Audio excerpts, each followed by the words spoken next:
Okay, I think this is working now. Yes, it is. Hi, everybody. I hope everybody has started the week in the most amazing way. Do me a favor. If you are watching, please wave and tell me which state, city you are watching from. That will be awesome. Also, do not hesitate to post your questions, okay? If you have any questions, you can post them and I will answer as I go.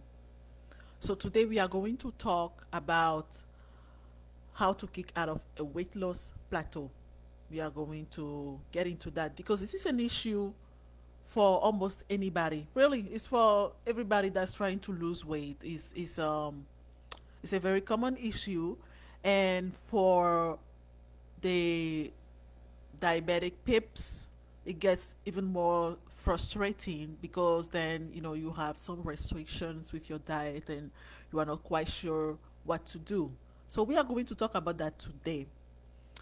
Again, questions, let me know and send me a wave if you are watching, okay?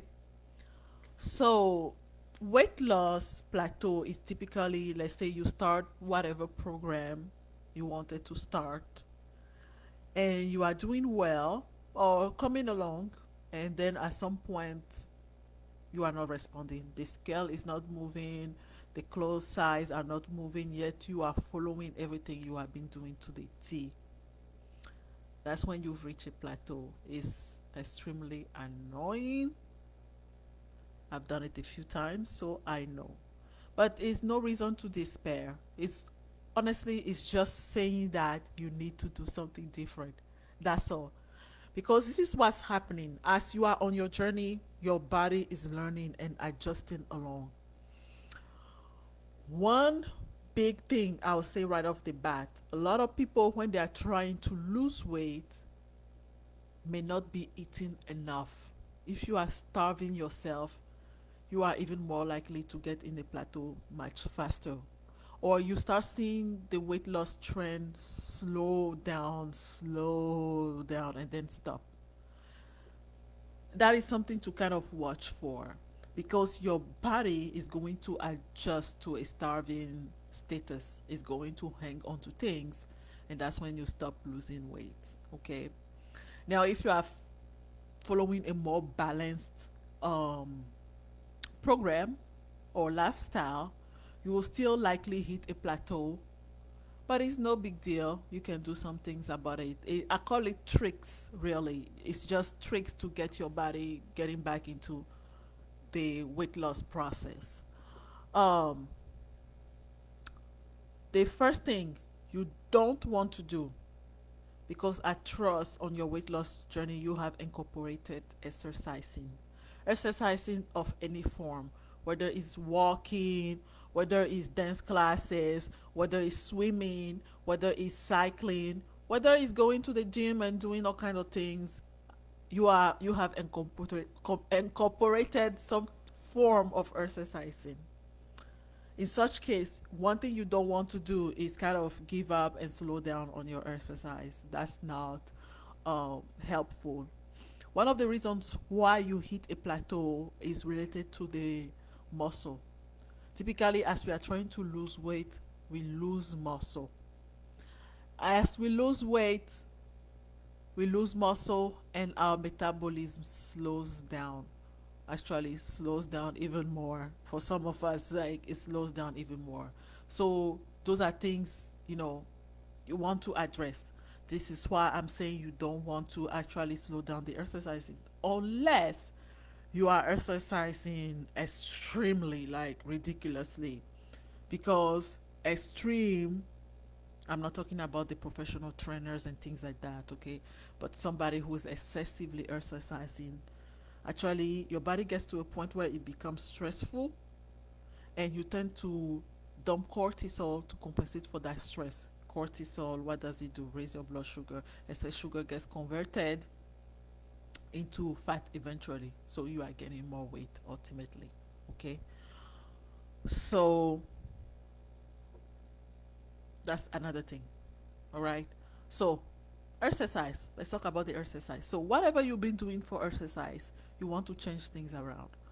I recall having this patient. She actually had bariatric surgery to lose weight. Was doing great. And after a while, the weight loss started slowing down, like greatly, like very quickly slowing down to a plateau. She's doing everything. She goes to the gym every day.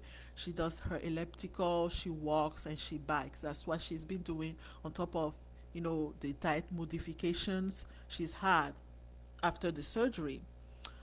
And I asked her, "Do you do any strength training?" And she said, "No, I don't want to gain any muscle. I'm trying to lose weight. Once I lose the weight, I'll do the strength training."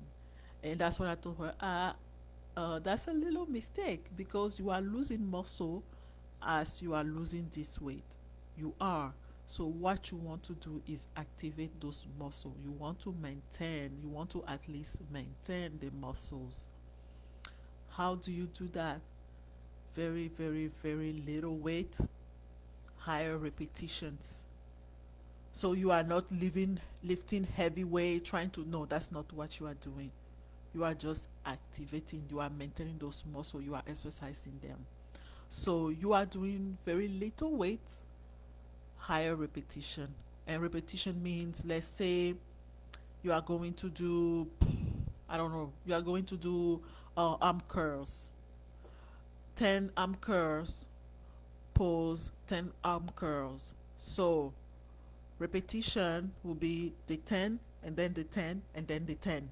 Okay, so if you are doing two sets of 10 arm curls, you either do two sets of 15 arm curls or three sets of 10 arm curls, higher repetition.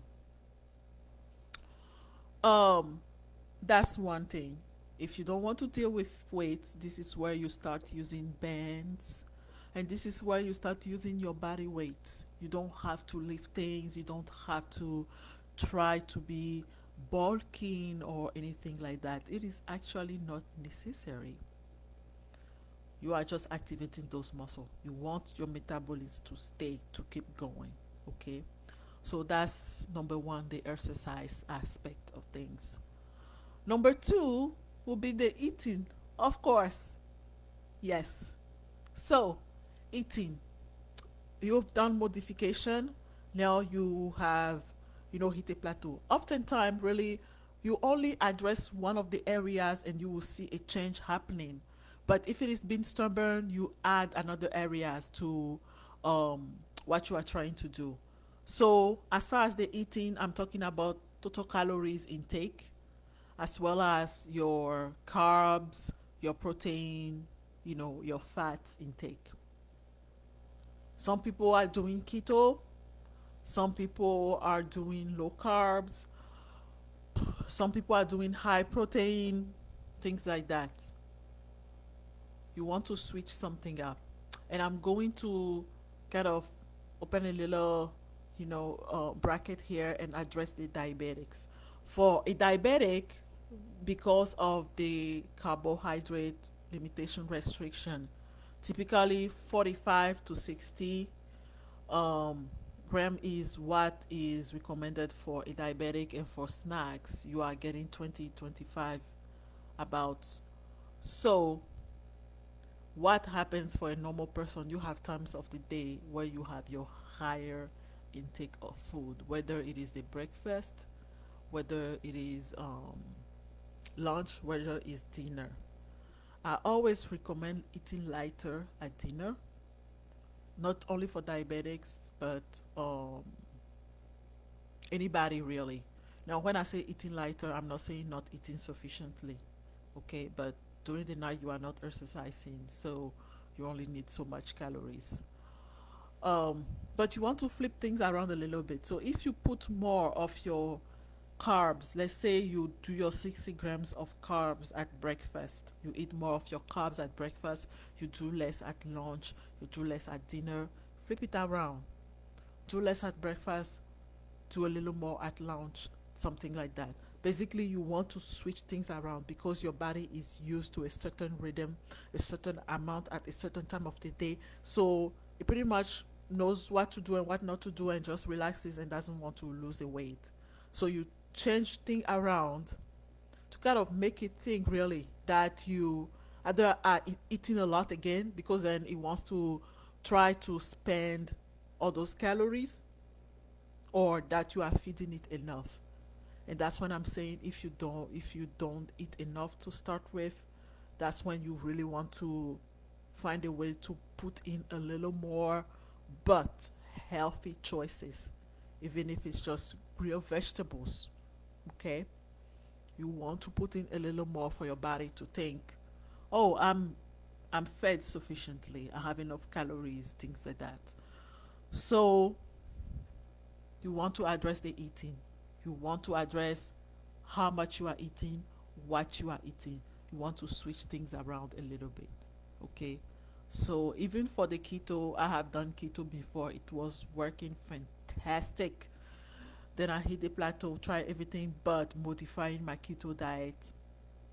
And some people don't hit a plateau that quickly. Me, naturally, I do very quickly. So that's how I learned to trick my body around. Um, so what I decided to do was up my carbohydrates a little bit, which kicked me out of the keto diet. It did, and I did it for about 2 weeks.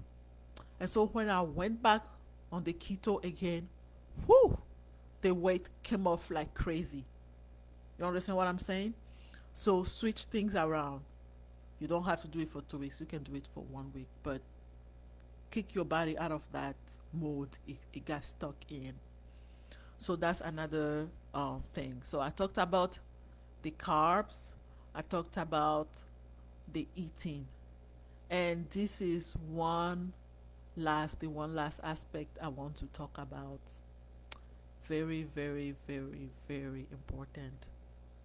Stress and sleep.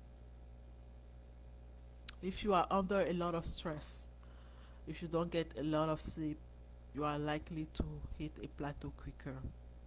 Why I mentioned about the cortisol production earlier. That's what is happening.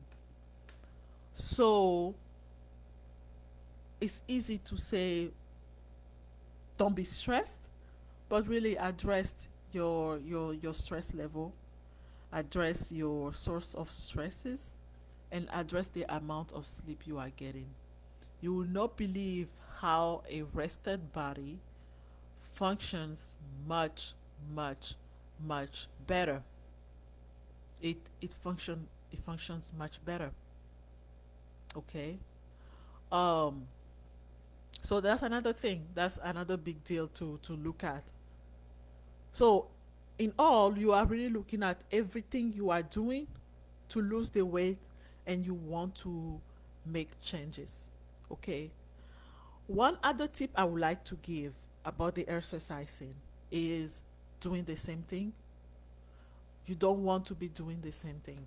Don't go through the same motion. Don't do the same form of exercise every single time. Switch things around. You need to switch things around.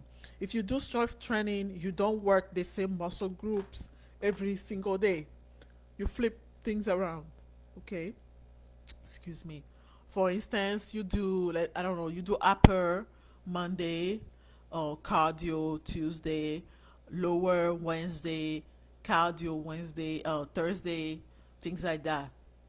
And then switch it around. Rest day, rest day you can do stretches. You can do actual serious stretches for rest day. Okay. For cardio, you don't pick the same type of cardio. Although I'm sure there is one you like the most, but try to challenge different muscle groups. Wake them up. You don't do the same type of cardio. Same thing for the strength training you are doing. You want to switch those things around. Okay?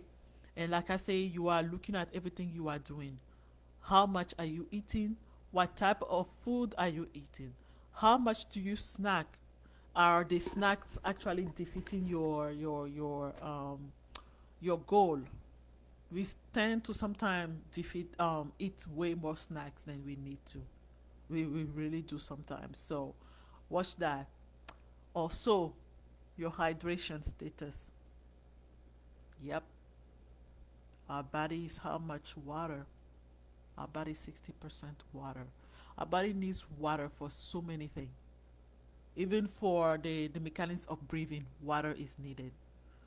For filtration, our blood, and on, lubricating our skin, lubricating the organs, on and on. Our body needs water. Make sure you are drinking enough, especially when you are losing weight, so things are flushed out. Okay? Now, this one, which most don't think about often, is the digestive portion of things. If you have irregular bowel, if you deal a lot with constipation, address that. You can even address the food to eat to help you be a little more regular, or you can, take some things to help you be regular. That's another thing that's very important. It's not just a bowel movement and all, because the bowel movement also denotes the gut health, is the gut health overall. So you want to look into that. When your gut health is poor, it tends to interfere with the weight loss journey. There is a reason why you feel much better when you know, you go number two. I was not sure how to say that and be appropriate, but there's a reason why.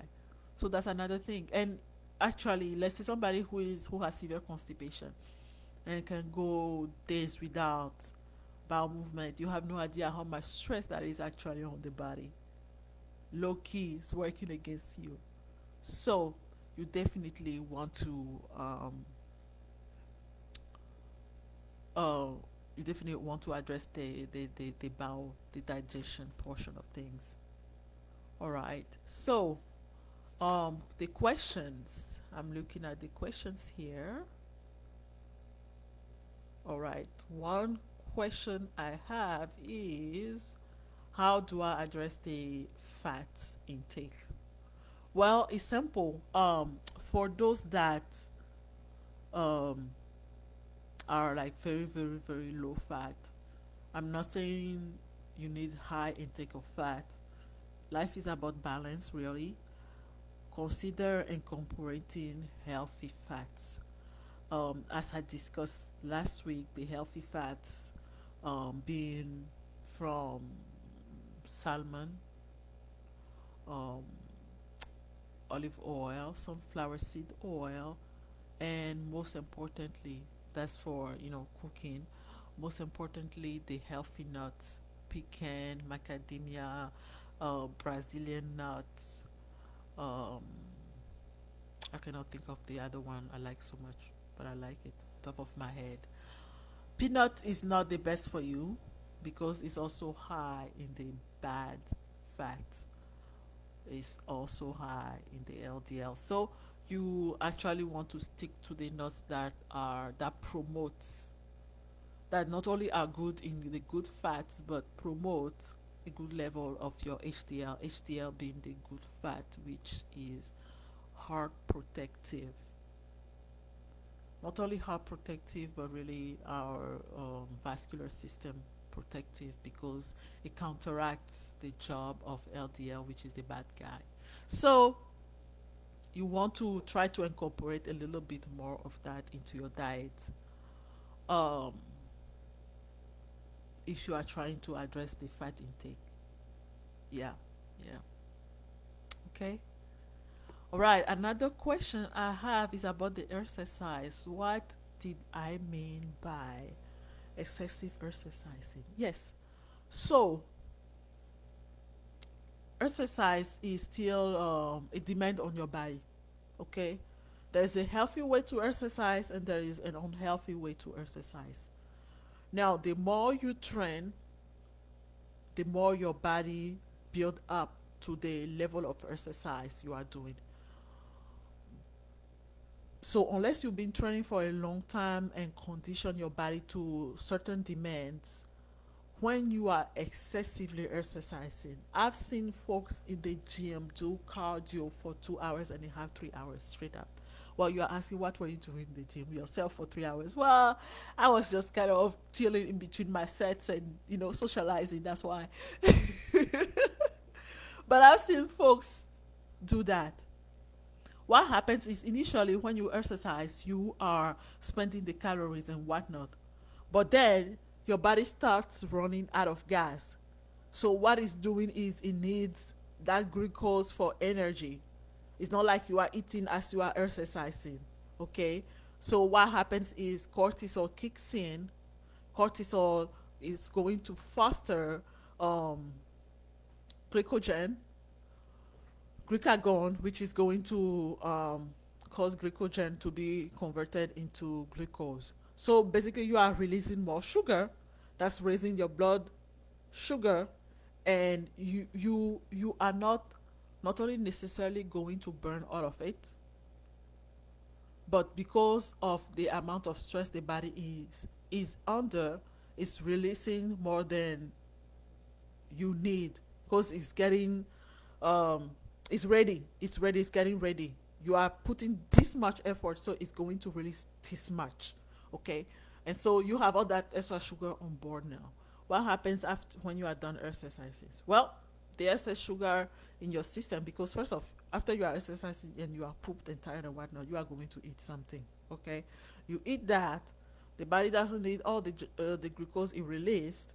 You have excess, really excess sugar that's going to be converted in glycogen again for reserve. Well, excessive glycogen on and on and on gets converted into fat, triglycerides, fats, all of that good stuff. But it's gonna eventually end up into fat. So it's working against you. This is why it's so important, to kind of watch how much you are doing. There's a reason why they say breaks walk of 30 minutes a day makes a big difference, because you are still challenging your body, but you are not putting it under stress for such a long period of time. That's the balance I'm talking about. Okay, all right. So, any other questions? If there is no other questions, I'm going to hop off. However, if you come up with questions later, you can just shoot me a message or you can comment on this video and I will make sure to reply as soon as possible. Monday is done with, and I wish you a fantastic rest of the week. Stay encouraged. Do not give up. You got this. Okay? Everybody have a good evening and good night. Goodbye.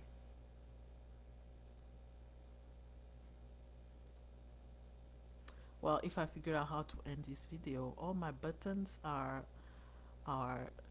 acting up today. Oh, found it. It just popped up.